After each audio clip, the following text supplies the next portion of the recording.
I wonder how many Israeli citizens would be upset knowing that the Israeli government is funding Hamas and they're using Hamas to kill innocent Israelis so that they can justify their genocide of the Palestinian people.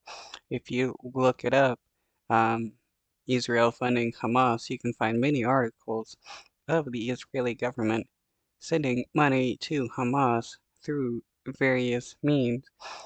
They're using Hamas as a way to prevent the Palestinian Authority from having enough power in order to uh, pressure the Israeli government for a two-state solution, since that's what the Palestinian Authority wants. This morning, despite growing global pressure for a ceasefire, the war in Gaza rages on. Israel confirming 14 more of its troops have been killed, bringing the total to 153 during 2 months of ground combat. This is 153 people killed by the terrorist that is funded by the Israeli government. 153 people that could have still been alive if the Israeli government wasn't funding Hamas. But Israel's military also claiming battlefield victories, saying it ambushed Hamas terrorists after luring them out of a building with decoy shots. NBC News can't verify that account. In northern Gaza, scenes of destruction and despair following intense Israeli attacks. Bodies decomposing and a hospital in ruins, as the Hamas-run health ministry says more than 200 Gazans were killed yesterday alone. The Israeli government is funding Hamas so they can use Hamas as a justification for killing innocent Palestinians.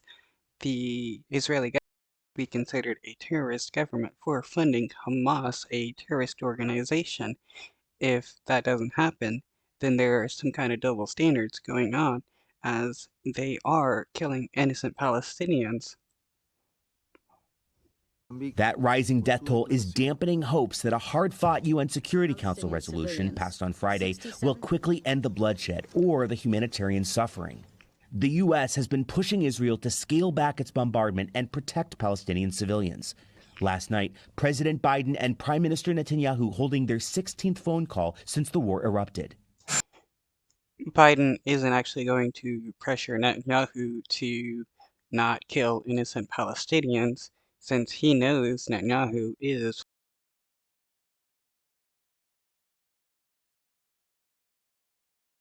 so he is totally okay with the Israeli government genociding the Palestinians. He pretends to be against genocide when he's actually pro-genocide. This dude is a right-wing fascist.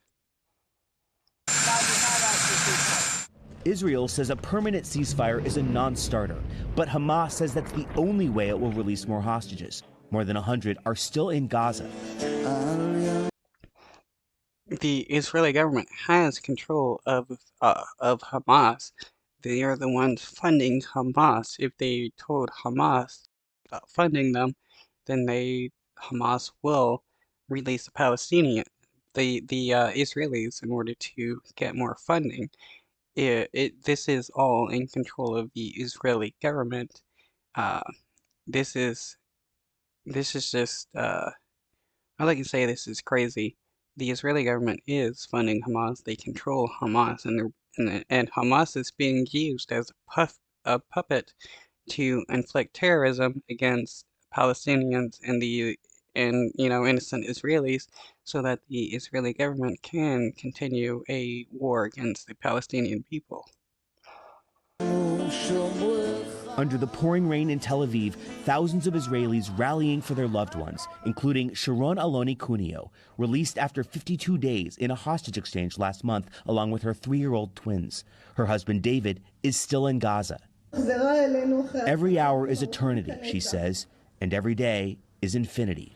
And Emily, the situation is also heating up in the Red Sea south of Israel, where the U.S. says that Iran-backed Houthi rebels launched 4